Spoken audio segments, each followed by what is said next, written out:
is the GOAT? With 45 points. That may have been My goodness. Michael Jordan or LeBron James? While arguments can be made for Kareem Abdul-Jabbar, Kobe Bryant, Magic Johnson, Bill Russell, and other big names in the NBA, the modern debate on who is the biggest star since the beginning of the NBA has boiled down to MJ versus LeBron.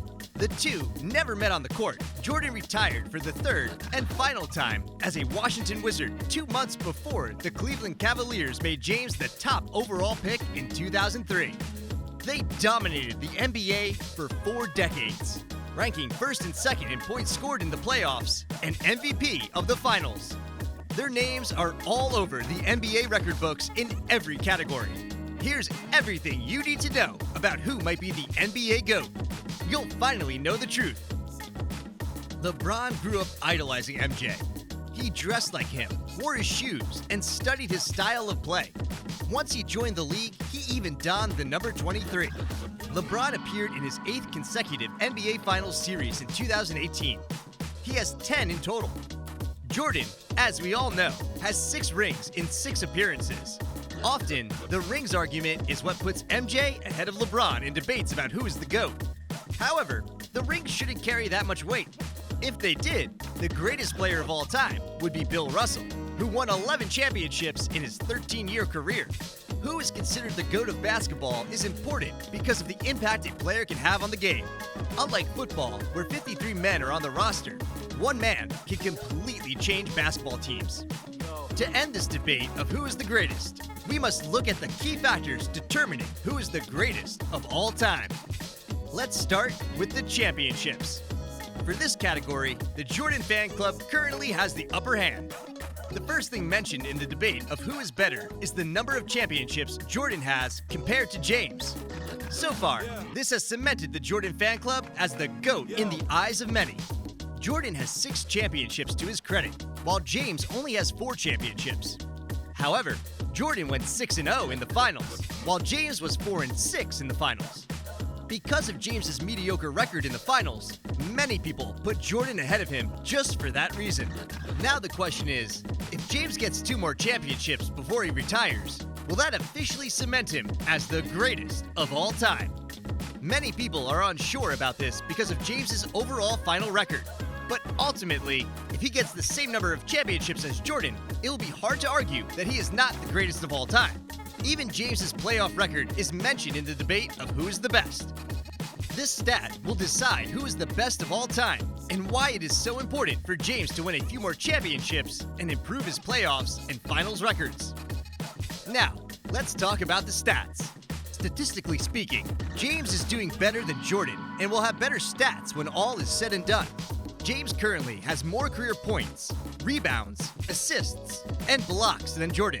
The only category Jordan currently leads is steals, but James isn't too far behind him and could potentially beat him when he retires. Considering that James has a few more years of basketball in him, his stats will continue to improve and strengthen him ahead of Jordan. For many people, statistics are just as important as championships because they show how an athlete has performed individually. So, for this category, James will have the upper hand. Both men have impressive resumes regarding the number of NBA awards they have won. Jordan has 5 regular season MVPs, while James has 4.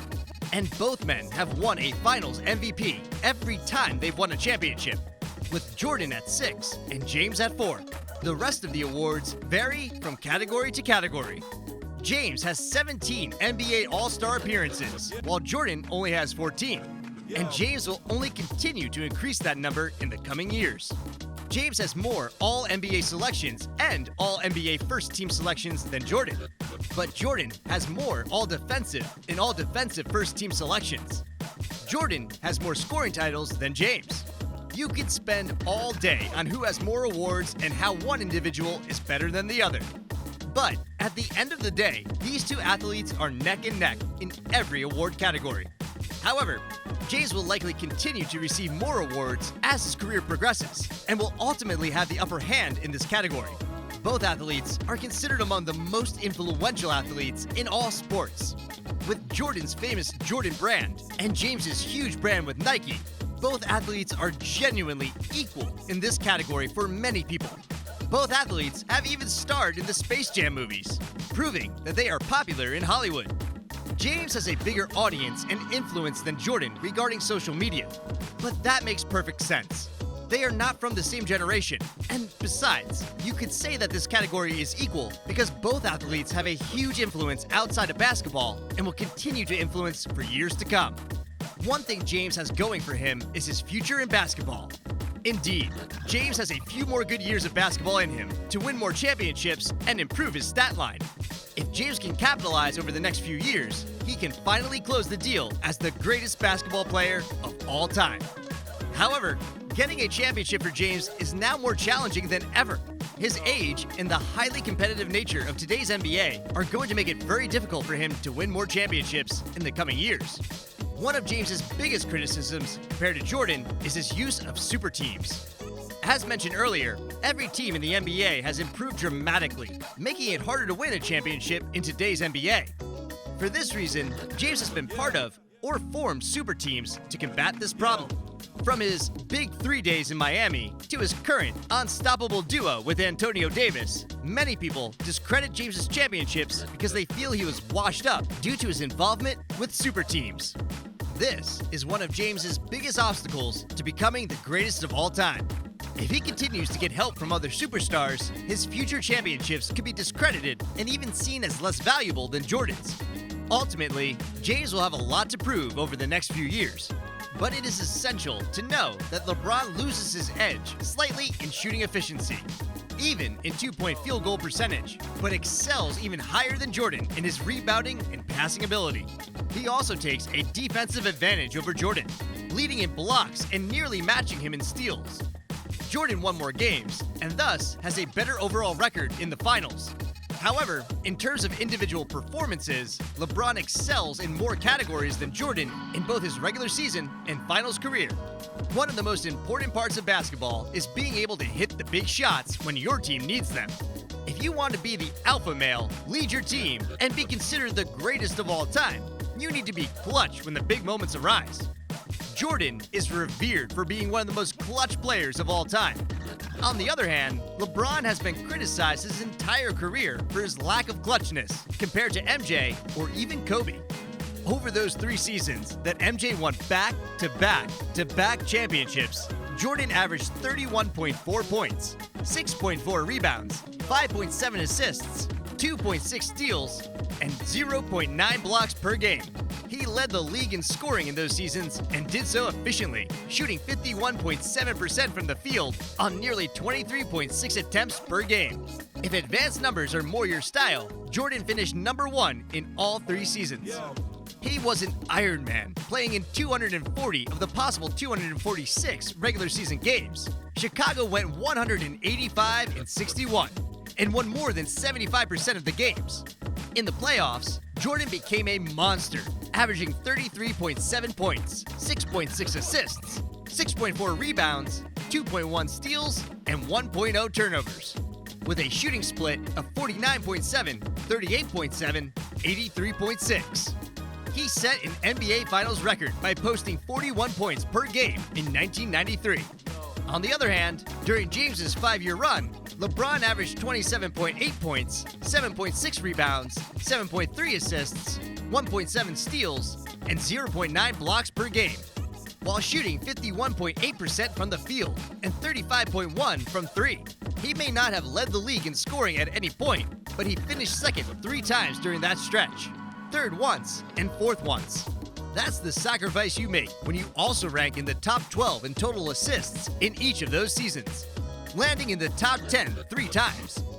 As you might guess, he was a 5-time All-Star and 5-time All-NBA and All-Defensive First Team. His 2009 playoffs were as dominant as we've ever seen, leading the Cavaliers to a perfect 8-0 start with back-to-back sweeps before falling in the Eastern Conference Finals. The loss wasn't due to James's lack of productivity, as he averaged 38.5 points, 8.3 rebounds, 8.0 assists, 1.2 steals, and 1.2 blocks, dropping 4 40-point games, an epic game-winning buzzer beater, and a 37-point triple-double before his team's exit. His final year in Cleveland was just a run-of-the-mill MVP season, in which he averaged nearly 30 points, 9 assists, and 7 rebounds. Not to mention 1 block and 1 steal per game. But once he took his talents to South Beach, LeBron was indeed at the height of his career. Say what you want about the talent around him, that doesn't take away how unstoppable James was individually. One of the most controversial aspects of the GOAT debate is the level of competition that both athletes have faced. Jordan faced Magic, Bird, Malone, Barkley, Mutombo, Olajuwon, and many other athletes from the 80s and 90s. While James has competed against Durant, Curry, Kobe, Duncan, and many other athletes from the 2000s to now. It's hard to compare because you can't say for sure that one era is better than another. Nor can you compare the style of play. Some argue that refs call too many fouls nowadays as compared to when MJ was getting hacked on a regular basis, without any fouls being called. However, there is no doubt that players today are better than when Jordan played. But that should come naturally, as players get better coaches, medication, resources, and more to help them improve. People often argue that if athletes of the 90s had the resources that today's athletes have, they would be just as good. Because of this aspect, you can't really compare the level of competition. Saying that today's NBA style of play is more complicated than it was back then is also an unfair comparison because you can't determine if either athlete would have done better in the other's NBA era. This category will come down to preference when debating this topic. Regardless of who you think is the greatest basketball player of all time, Jordan and James are arguably the number 1 and 2 players in NBA history. Both athletes have done a lot for basketball, and their impact and influence will be felt in the NBA for decades to come. Now, tell us, who is the GOAT? Michael Jordan? Michael Jordan running on fumes with 45 points. Or LeBron James? Back to Iguodala, up for the layup. Oh, blocked by James. Let us know in the comments.